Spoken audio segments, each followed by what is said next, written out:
I got into singing before I got into playing an instrument.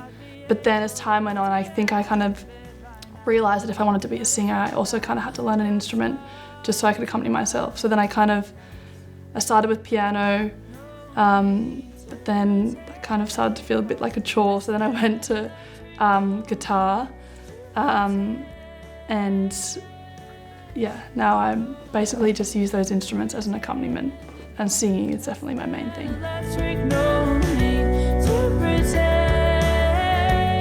So I think the moment that really set it for me, that I was like, yes, okay, music is definitely a career option and I'm gonna pursue it, was when I was in high school. I just remember my drum teacher, I think it was like in year 11 or something, and he just sat down, he's like, next year's your HSC and stuff.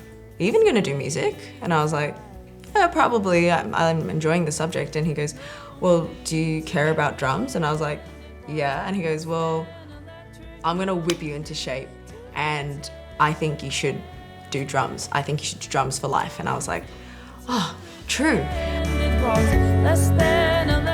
We met at rehearsal.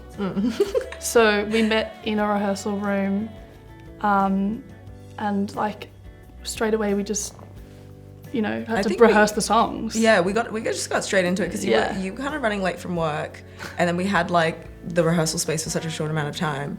And then I just remember you coming in, you were being so apologetic, and I was like, I've never met like a musician who is like, guys, I'm so sorry, like to the whole band especially, I was like, man, and then after that first song we played together, I just remember you were like, guys, what the hell? Yeah. And then that was like kind of the moment where I was like, oh, this is gonna be like, I definitely want to play. I set days aside for songwriting now. I have to be way more disciplined about it.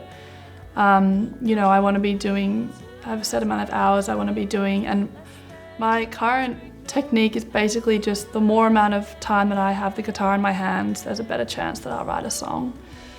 And sometimes I always keep a notebook on me, and I try to be diligent with writing lyrics as often as I can.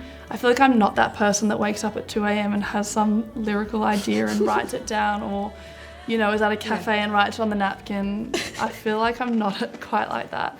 I have to be like, I'm going to set a timer for the next 20 minutes and I have to fill up this page. Being a drummer for a solo artist as opposed to being one in a band, when I play in a group setting, so like a band setting where I'm actually part of the whole creative process, I definitely get way more say. Like even in other parts, for example, even stuff that isn't drums, like I could be like, oh, maybe instead of this melody we could do this melody, or maybe instead of this thing we could go to this thing. And that's kind of, I feel comfortable giving that, input. Whereas when I'm playing for a solo artist, I'm trying to more serve them. So I'm trying to basically emulate what you send me, so I don't surprise anyone or ruin anything. And I kind of just want to make sure I'm making your vision come to life, or their vision come to life. I would love if I could get out another EP by the end of next year, but I've already learned that things take twice as long. For me, I mean, hopefully I get to be a part of that. Definitely. That process. People in the street